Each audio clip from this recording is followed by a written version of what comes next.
ہمیں خطرہ اپنوں سے ہے، اپنے حکمرانوں سے ہے، اپنی بیوروکریسی سے ہے، اپنی اسٹیبلشمنٹ سے ہے، اپنے جاگیردار سے ہے، اپنے صنعتکار سے ہے، اپنے سرمایہ دار سے ہے۔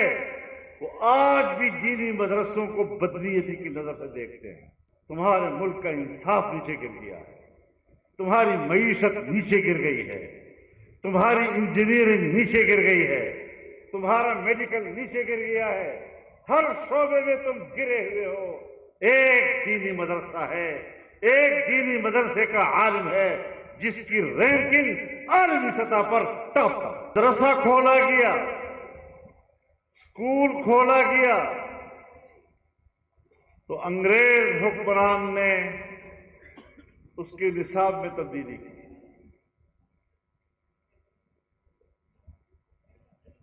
اور ہندوستان کی تاریخ میں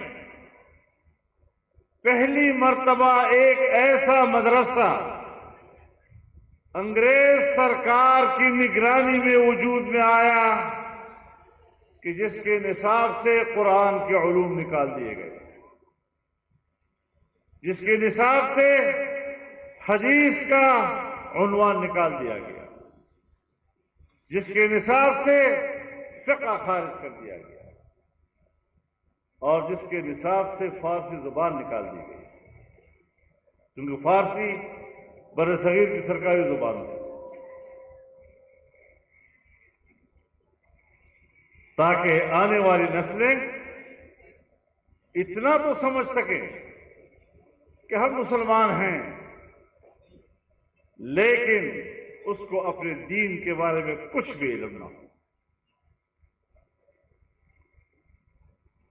تو یہ برصغیر کے علماء تھے جنہوں نے ان علوم کی حفاظت کا بیڑا اٹھایا اور دیوبند قصبے میں مدرسہ کھولا جن میں ان علوم کی حفاظت کی ذمہ داری لی ہے۔ مدرسے کے قیام کا سبب تم بنے ہو، قرآن و حدیث کی حفاظت کا مسئلہ تم نے اٹھایا، ہم نے تو رد عمل میں اس کے تحفظ کے لیے مدرسہ قائم کیا ہے۔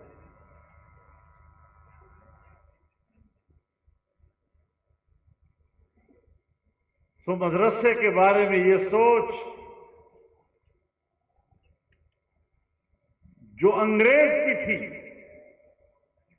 اس کا تسلسل آج بھی برقرار ہے۔ انگریز کے زمانے کی بیوروکریسی، انگریز کے زمانے کی اسٹیبلشمنٹ اور آج کی بین الاقوامی اسٹیبلشمنٹ کا دینی مدرسے کے بارے میں سوچ میں تسلسل برقرار ہے۔ جب پاکستان بنا، حضرت علامہ شبیر احمد عثمانی رحمہ اللہ، حضرت مولانا مفتی محمد شفیع رحمہ اللہ، انہوں نے تو ہجرت کی تھی پاکستان آنے کی، دیوبند کو چھوڑا تھا، یہ تو دیوبند کے رہنے والے تھے، دارالعلوم دیوبند کو چھوڑ کر پاکستان آنے کی کے لیے ہجرت کی اور یہیں کے رہے۔ جب انہوں نے آپ سے کہا کہ آئیں، اب نہ انگریز ہے اور نہ ہندو، اور ہم ایک نصاب بنائیں، مشترکہ نصاب، پوری قوم ایک ہی نصاب پڑھے، تو تجویز دینی مدرسے کے عالم دین کی تھی اور انکار پاکستان کی بیوروکریسی کا تھا اس وقت۔ تو قیام پاکستان سے لے کر آج بھی ہماری اسٹیبلشمنٹ اور ہماری بیوروکریسی کی سوچ دینی مدرسے کے بارے میں برابر ایک ہے۔ اس بات کو مد نظر رکھنا چاہیے۔ ہم نے ہمیشہ ایک تعلیم اور ایک نصاب کی بات کی ہے، لیکن تم نے ہمیں مجبور کیا ہے کہ ہم دینی علوم کا تحفظ کریں۔ ہمیں خطرہ کس سے ہے؟ ہمیں آج انگریز سے خطرہ نہیں، ہمیں دینی علوم کے لیے آج ہندو سے خطرہ نہیں، ہمیں اپنے مسلمان سے خطرہ ہے۔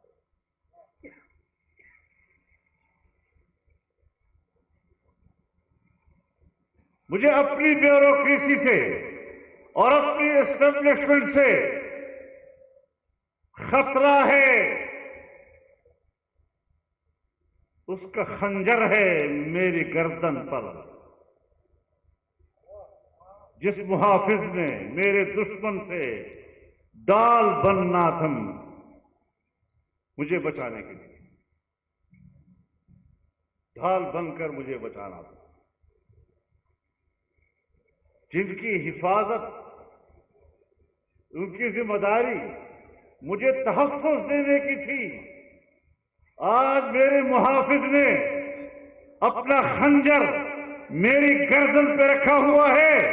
اپنا احتساب کرو، میرے بارے میں مت سوچا کرو۔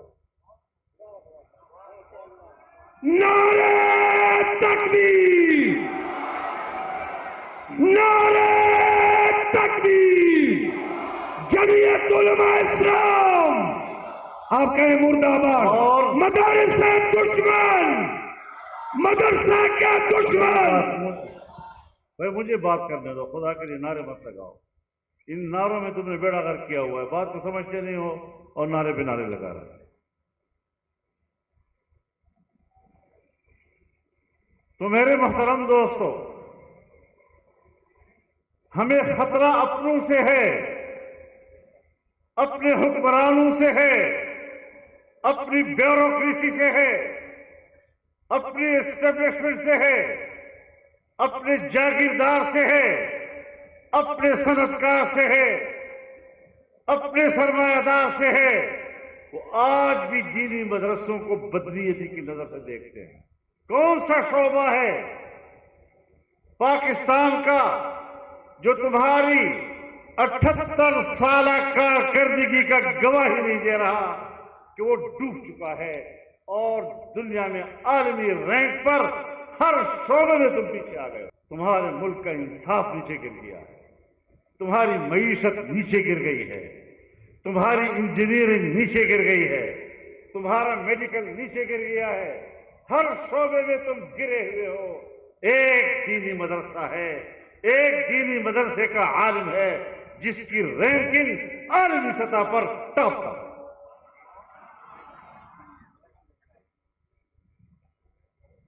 دنیا میں اگر میں نے آپ کو ٹاپ رینکنگ پہ رکھا ہوا ہے تو وہ دینی مدرسہ ہے، اور یہی آپ کی نظریاتی قوت ہے اس وطن عزیز کی۔ اگر نظریہ پاکستان کا نام کوئی عنقا نہیں ہے اور ایک زمینی حقیقت ہے تو نظریہ پاکستان کی تعبیر آج دنیا کے سامنے میرے دینی مدرسہ۔ اگر میں پاکستان کی دفاع کو طاقتور دیکھنا چاہتا ہوں، اگر میں پاکستان کی فوجی قوت کو دفاعی اعتبار سے طاقتور دیکھنا چاہتا ہوں، تو پھر تم پاکستان کی اس نظریاتی قوت کو کیوں کمزور کر رہے ہو؟ تعاون دونوں طرف سے ہوتا ہے، معاونت باہم دیگر مدد کرنا، تعاون ایک دوسرے کے ساتھ مدد کرنے کا نام ہے۔ ایک طرفہ چیز نہیں ہوا۔ خاتمہ کرنا چاہتے ہیں، جب وہ دنیا میں فساد برپا کرنا چاہتے ہیں تو اس کے لیے بھی ابتدا میں معصوم جملوں کا سہارا لیا جاتا ہے۔ دینی مدارس کے ساتھ آپ کے مذاکرات ہوئے، 2004 کی دسمبر تک مذاکرات ہوئے، دینی مدارس کے ساتھ 2005 کے اوائل میں دستخط ہوئے، دینی مدارس کے ساتھ 2010 میں پھر معاہدے ہوئے، آپ کی طرف سے شرائط آئیں، دینی مدارس نے وہ قبول کی، اس کے باوجود دینی مدارس کے خلاف سازشی کیوں کر رہے ہو؟ مانتا ہوں پاکستان میں NDU ہے، نیشنل ڈیفنس یونیورسٹی، ہمیں کوئی اعتراض نہیں، لیکن ہمارے مدارس کے اندر تم نیشنل ڈمی یونیورسٹی بناؤ تو ہم قبول نہیں کریں گے۔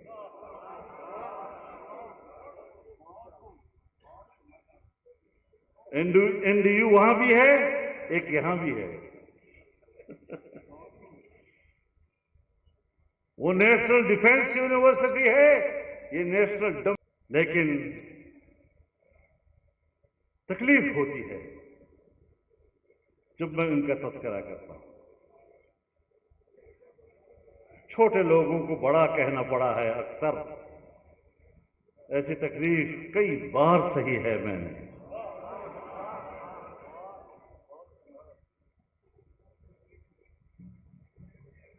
تم نے مدارس کو تقسیم کیا، ان کی تنظیموں پر سب خون مارا، لیکن مدارس نے آپ کو شکست دے دی ہے۔ آج لاکھوں طلباء صرف وفاق المدارس کے اندر تعلیم حاصل کر رہے ہیں۔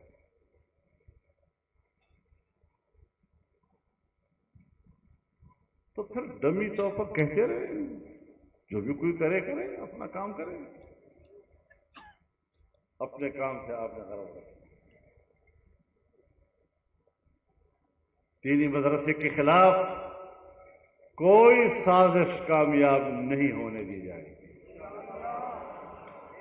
ہاں سنجیدہ ہو، آؤ،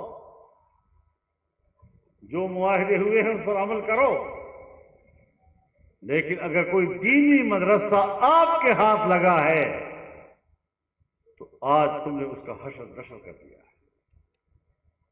پشاور کی اسلامیہ کالج یہ دارالعلوم الاسلامیہ کے نام سے قائم ہوا تھا، آج اس میں کوئی دارالعلوم الاسلامیہ کا تصور ہے؟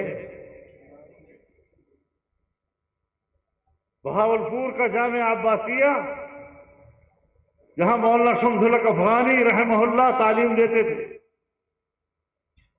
جہاں مولانا مفتی حسن تعلیم دیا کرتے تھے، بریلوی مکتب فکر کے جید علماء کرام وہاں تعلیم دیتے تھے،